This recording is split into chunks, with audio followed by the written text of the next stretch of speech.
जी, तो भाई लोग क्या चल रहा है? उज़्मा खान ने अपना केस वापस ले लिया और मैं पूछना ये चाह रहा था कि जो ठेकेदार की बेटी पे इल्ज़ाम लग रहे थे पिछले कुछ दिनों से कि उन्होंने ज़िंदगी बर्बाद कर दी इसकी और करियर तबाह कर दिए, इज़्ज़तें लूटी गई हैं घरों में आके, इज़्ज़तें पमाल हुई हैं। तो उसकी अब ज़िम्मेदारी कौन उठा रहा है भाई मेरा या बहन मेरी? तो अगर कोई है तो जनाब सामने आ जाए और मैं आपको ये बताना चाहता हूँ कि इन जैसे केसेस के अंदर सबसे ज़्यादा ताकत जो होती है ना वो बाबा जी के नोटों की होती है। बाबा जी की तस्वीर वाले नोट जो होते हैं ना उनकी होती है। तो इस केस में आमना मलिक से ज़्यादा मुहिब वतन तो कोई भी नहीं था ना, दोनों के दरमियान अगर देखा जाए तो ज़्यादा बाबा जी की नोटों वाली तस्वीरें आमना के पास ही होनी थी। तो ये मलिक फैमिली बहुत ज़्यादा मुहिब वतन है। तो ये केस इस तरफ ही जाना था, आपको पहले बता भी दिया गया था। तो अभी इस केस पे मज़ीद बात करते हैं, ये जो एंडिंग हुई है इस पे थोड़ी सी और बात करते हैं, लेकिन उससे पहले उज़्मा खान का एक इंटरव्यू चल रहा है किसी जर्नलिस्ट के साथ, वो ज़रा देखते हैं फिर उसके बाद बात करते हैं। आमना जी ने आपके साथ इतना बुरा किया और आपने केस 2 दिन ही चला के बंद कर दिया। क्या केस चाइना से आया था? बस आप मीडिया वालों ने सब बातें बनाई हुई हैं, सब ठीक है। चिल करें उड़ैच साहब। आपके घर में इतना नुकसान किया गया, इतनी तोड़ फोड़ की गई, फिर भी केस वापस ले लिया। लो कर तो चीज़ें होती ही टूटने के लिए हैं। अब टूट गई हैं तो वो नहीं ले देंगी, मेरा मतलब हम नहीं ले लेंगे, कोई मसला नहीं है। आपको मारा गया, आपके पाँव भी ज़ख्मी हुए थे। अब शीशा लगने से कौन सी मौत वाक़ हो जाती है? वो तो हमारी न्यू मूवी आ रही है, तेरा जुनून मेरा खून, उसकी रिहर्सल चल रही थी।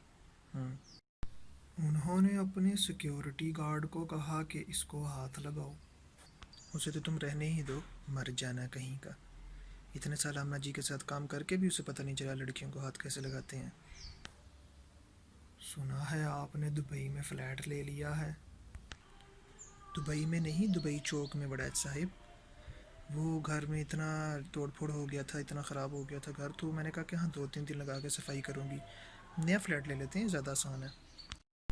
आपके भाई ने तो पहले ही बता दिया था, फर्स्ट वीडियो में मैंने इसे राउंड 1 का नाम दिया था बिकॉज आई नो नॉर्मली इस तरह के केसेस जो होते हैं वो 2 राउंड पे डिपेंड कर रहे होते हैं। तो मैंने आपको पहले ही कह दिया था कि this is the first round and you have to wait for the second round.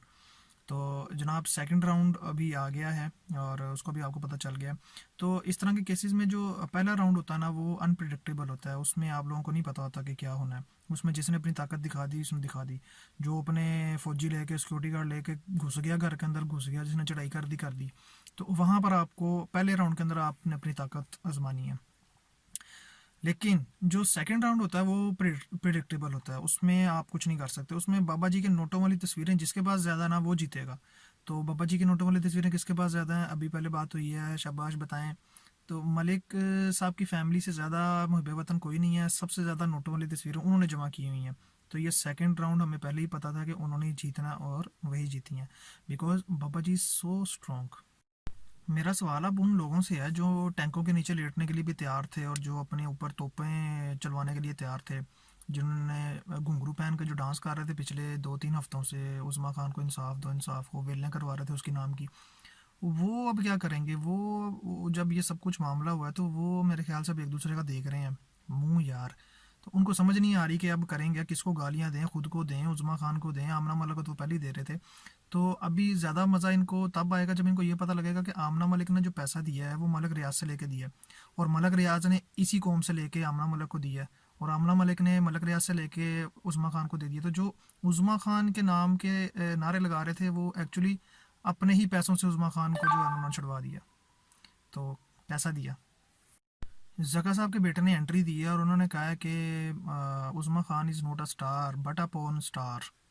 Yeah, boy. पैसे की कोई डील शील नहीं हो रही जनाब, पैसों की डील के बगैर ही ये मामला ख़त्म हो रहा है, पता नहीं कैसे हो रहा है, पैसे के बगैर किस तरह हो रहा है। तो मेरे ख्याल में हुआ कुछ यूं है कि उस्मा खान पैसे मांग रही थी, आमना मलिक पैसे देने के लिए तैयार नहीं थी। तो फिर इसके दरमियान में मलिक रियाज साहब ने एंट्री मारी, उन्होंने कहा कि जी मैं एक ऑफ़र देता हूँ उस्मा खान, एक मोटरसाइकिल लो, 2 तोले सोना लो। तो पीछे से वकार जका ने फिर आवाज़ लगाई, ले ले ले ले ले ले। तो ये मामला वहाँ जाके कहीं ख़त्म हुआ है। तो वकार ज़का जो हैं वो एक बहुत बड़ी आइटम है, इनके वालिद साहब को भी नहीं पता ये कितनी बड़ी तोप है। इन्होंने जनाब घर में बैठे बैठे फ़ोन पे इधर से बंदा पकड़ उधर से बंदा पकड़ और केस सॉल्व कर दिया। और उन्होंने जो इतनी बड़ी एफर्ट मारी, इतना कुछ किया, उज़मा ने सारा कुछ किया, वो तो जनाब तबाह देना। फिर मेरे ख्याल में आमना मलिक जो अपनी वीडियो में जिक्र कर रही थी ISI नू बुलवाओ तो इन्हों चुकवाओ, वो मेरे ख्याल में ये वकार जगह का जिक्र हो रहा था, इसको ISI कह रहे थे वो। तो आमना मलिक को शायद पता नहीं है कि सिंगल पसली इस तरह की ISI किस तरह दो लड़कियों को उठा कर ले जाएगी। ਉਹ ਭਿਉਂ ਹੀ ਉਹ ਸਾਰੀਆਂ ਗੱਲਾਂ ਨੂੰ ਇੱਕ ਬਾਤ याद आई कि इन दो कौम की बेटियों ने तो अपना अपना मसला हल कर लेना जनाब, किसी ने पैसे ले लेने, किसी ने पैसे दे देने और मसला हल हो जाना। इसके दरमियान में कौम का एक एल भी तो था, उसका तो कोई जिक्र ही नहीं कर रहा।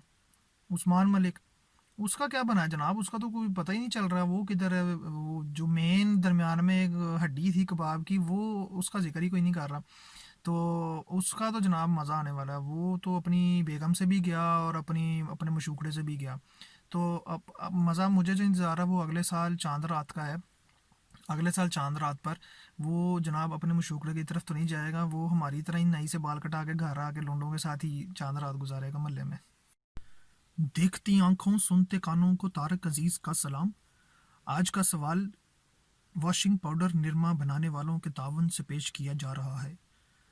वॉशिंग पाउडर निरमा बनाने वालों का पैगाम, दूध की थैली जो निरमा से आई, बुजुर्ग भी पी के खिल खिल से जाएं, सबकी पसंद निरमा, वॉशिंग पाउडर निरमा। आज का सवाल, आमना मलिक के कहने के बावजूद गार्ड्स ने उज़मा खान को हाथ क्यों नहीं लगाया? क्या गार्ड्स के हाथ में शॉपिंग वाले बैग्स थे? क्या गार्ड्स फर्स्ट टाइम लाइफ में लाइव PUBG खेल रहे थे और उनकी सारी तवज्जो गेम पर ही थी?